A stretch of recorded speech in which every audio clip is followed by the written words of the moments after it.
আসসালামু আলাইকুম গাইস, সবাই কেমন আছেন? আশা করি সবাই ভালো আছেন। আমিও আপনাদের দোয়া অনেক ভালো আছি।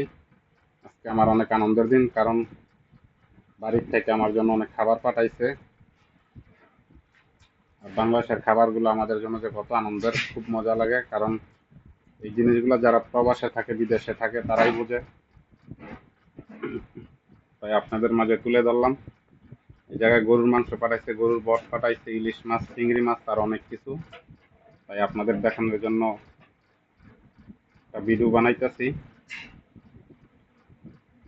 এখন প্যাকেটগুলা খুলবো, তবে সবগুলা খুলবো না, দুইটা প্যাকেট খুলবো। আজকে যেটা খাবো সেটা খুলবো।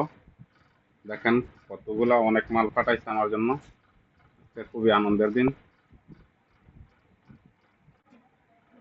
এগুলো হইতাছে গিয়া গরুর এগুলো হইতাছে গিয়া গরুর মাংস, 2 প্যাকেট। তবে এগুলো আজকে খুলবো না, এগুলো পরে যেদিনকে খাবো ওদিনকে খুলবো। আজকে চিংড়ি মাছটা খাবো।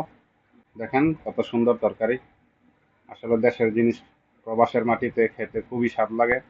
এটা যারা আমরা প্রবাসে থেকে শুধু তারাই বুঝি। এগুলা চিংড়ি মাছের তরকারি।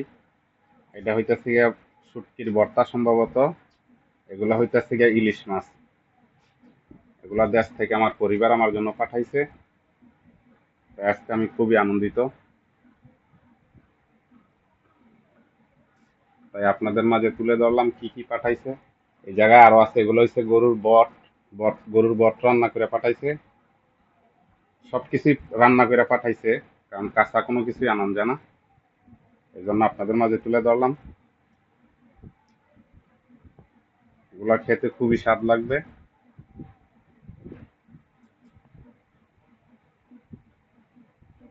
তো সবাই ভালো থাকবেন। আল্লাহ হাফেজ।